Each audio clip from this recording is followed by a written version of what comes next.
March 31st. From the conquest to the kings, the period of the judges spans some 200 to 300 years. Judah and Simeon conquer the land. Judges chapter 1, verses 1 through 18. After the death of Joshua, the Israelites asked the Lord, which tribe should go first to attack the Canaanites? The Lord answered, Judah, for I have given them victory over the land. The men of Judah said to their relatives from the tribe of Simeon, join with us to fight against the Canaanites living in the territory allotted to us. Then we will help you conquer your territory. So the men of Simeon went with Judah. When the men of Judah attacked, the Lord gave them victory over the Canaanites and Perizzites, and they killed 10,000 enemy warriors at the town of Bezek. While at Bezek, they encountered King Adoni-Bezek and fought against him, and the Canaanites and Perizzites were defeated. Adoni-Bezek escaped, but the Israelites soon captured him and cut off his thumbs and big toes. Adoni-Bezek said, I once had 70 kings with their thumbs and big toes cut off, eating scraps from under my table. Now God has paid me back for what I did to them. They took him to Jerusalem, and he died there. The men of Judah attacked Jerusalem and captured it, killing all its people and setting the city on fire. Then they went down to fight the Canaanites living in the hill country, the Negev, and the western foothills. Judah marched against the Canaanites in Hebron, formerly called Kiriath Arba, defeating the forces of Sheshai, Ahiman, and Talmai. From there they went to fight against the people living in the town of Debir, formerly called Kiriath Sefer. Caleb said, I will give my daughter Aksa in marriage to the one who attacks and captures Kiriath Sefer. Othniel, the son of Caleb's younger brother Kenaz, was the one who conquered it. So Aksa became Othniel's wife. When Aksa married Othniel, she urged him to ask her father for a field. As she got down off her donkey, Caleb asked her, what's the matter? She said, let me have another gift. You've already given me land in the Negev. Now please give me springs of water too. So Caleb gave her the upper and lower springs. When the tribe of Judah left Jericho, the city of palms, the Kenites, who were descendants of Moses' father-in-law, traveled with them into the wilderness of Judah. They settled among the people there, near the town of Arad in the Negev. Then Judah joined with Simeon to fight against the Canaanites living in Zaphath, and they completely destroyed the town. So the town was named Hormah. In addition, Judah captured the towns of Gaza, Ashkelon, and Ekron, along with their surrounding territories. Israel fails to conquer the land. Judges chapter 1, verses 19 through 36. The Lord was with the people of Judah, and they took possession of the hill country. But they failed to drive out the people living in the plains, who had iron chariots. The town of Hebron was given to Caleb as Moses had promised, and Caleb drove out the people living there, who were descendants of the 3 sons of Anak. The tribe of Benjamin, however, failed to drive out the Jebusites, who were living in Jerusalem. So to this day, the Jebusites live in Jerusalem among the people of Benjamin. The descendants of Joseph attacked the town of Bethel, and the Lord was with them. They sent men to scout out Bethel, formerly known as Luz. They confronted a man coming out of the town and said to him, show us a way into the town, and we will have mercy on you. So he showed them a way in, and they killed everyone in the town except that man and his family. Later the man moved to the land of the Hittites, where he built a town. He named it Luz, which is its name to this day. The tribe of Manasseh failed to drive out the people living in Bethshan, Tanakh, Dor, Iblim, Megiddo, and all their surrounding settlements, because the Canaanites were determined to stay in that region. When the Israelites grew stronger, they forced the Canaanites to work as slaves, but they never did drive them completely out of the land. The tribe of Ephraim failed to drive out the Canaanites living in Gezer, So the Canaanites continued to live there among them. The tribe of Zebulun failed to drive out the residents of Kitron and Nahalol. So the Canaanites continued to live among them. But the Canaanites were forced to work as slaves for the people of Zebulun.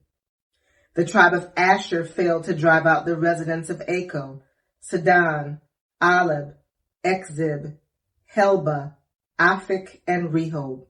Instead, the people of Asher moved in among the Canaanites who controlled the land, for they failed to drive them out. Likewise, the tribe of Naphtali failed to drive out the residents of Beth-Shemesh and Beth-Anath. Instead, they moved in among the Canaanites who controlled the land. Nevertheless, the people of Beth-Shemesh and Beth-Anath were forced to work as slaves for the people of Naphtali. As for the tribe of Dan, the Amorites forced them back into the hill country and would not let them come down into the plains. The Amorites were determined to stay in Mount Heres, Ahijalon, and Shaalbim.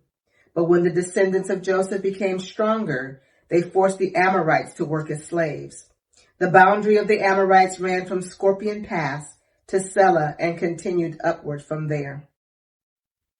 The Lord's messenger comes to Bochim.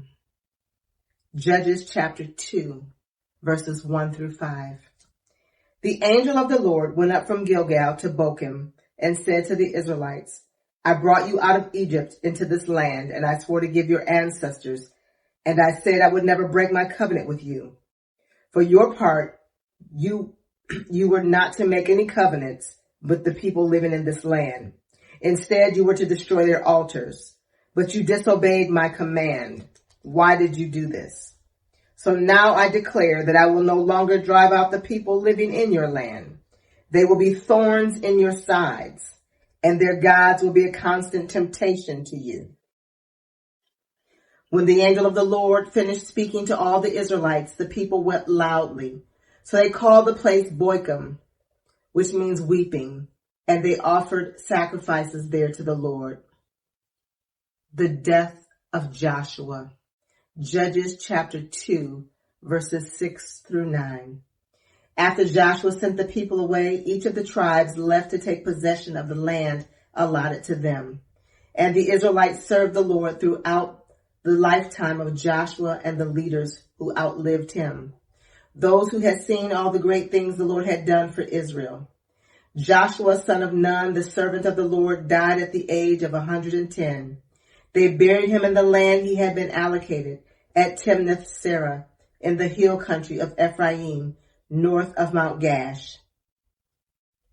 Israel disobeys the Lord. Judges chapter 2, verses 10 through 15. After that generation died, another generation grew up who did not acknowledge the Lord or remember the mighty things he had done for Israel. The Israelites did evil in the Lord's sight and served the images of Baal.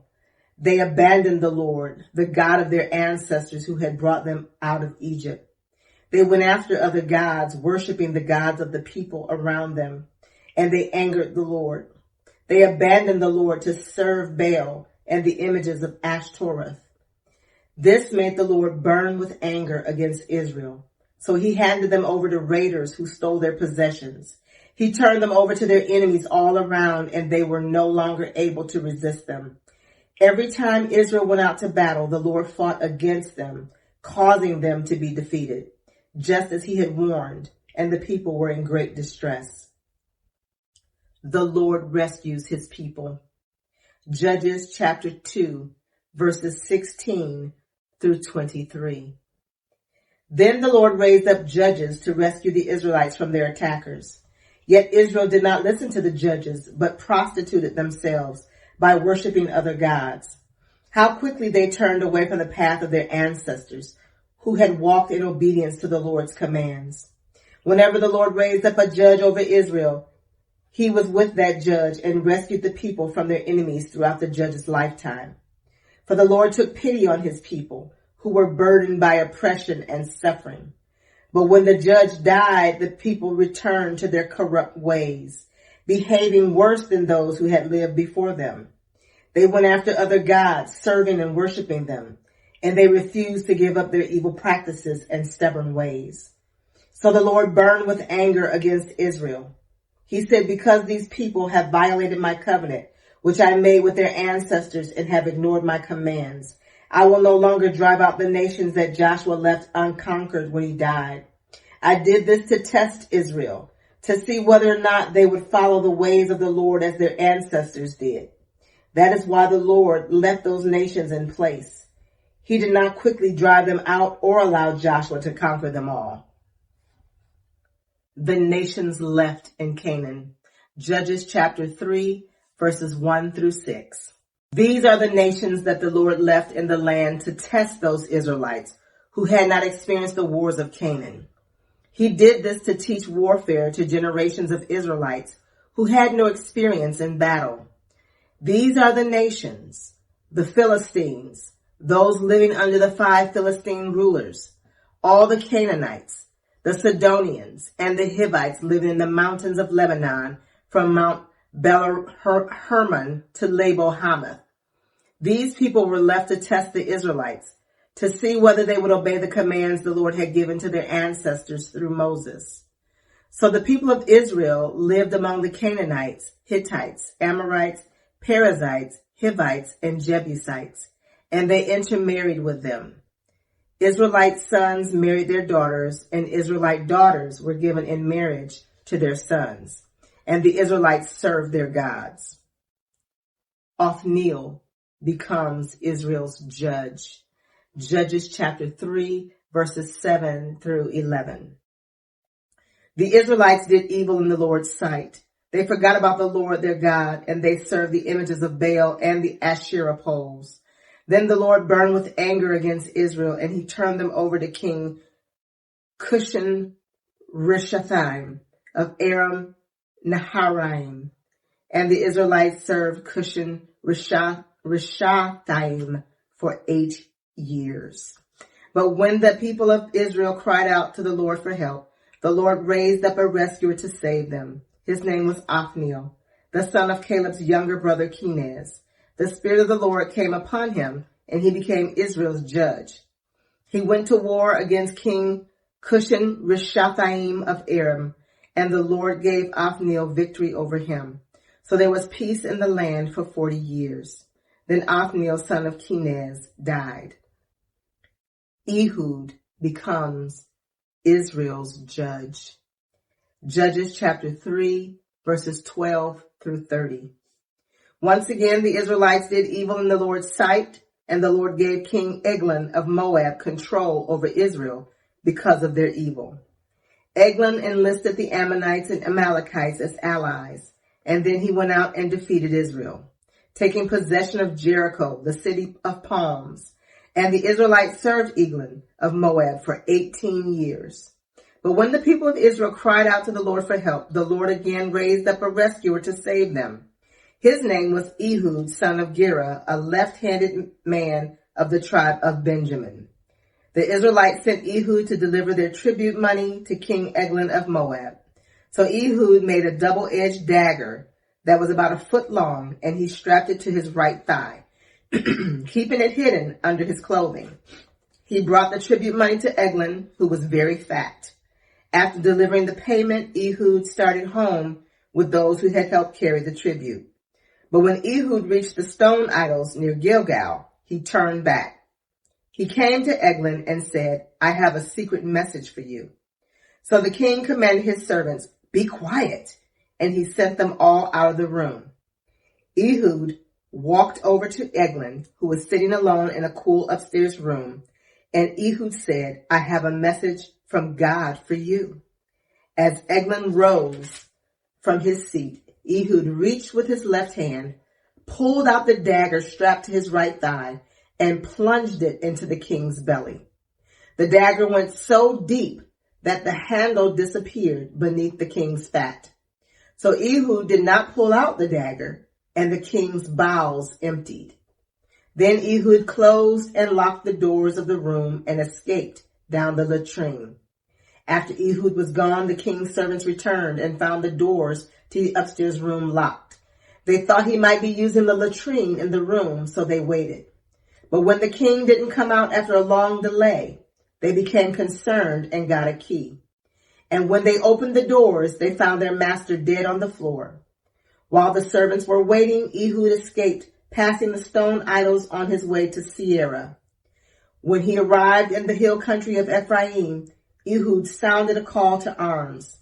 Then he led a band of Israelites down from the hills. "Follow me," he said, "for the Lord has given you victory over Moab, your enemy." So they followed him, and the Israelites took control of the shallow crossings of the Jordan River across from Moab, preventing anyone from crossing. They attacked the Moabites and killed about 10,000 of their strongest and most able-bodied warriors. Not one of them escaped. So Moab was conquered by Israel that day, and there was peace in the land for 80 years. May the Lord add a blessing to the reading and to the hearing of his holy word.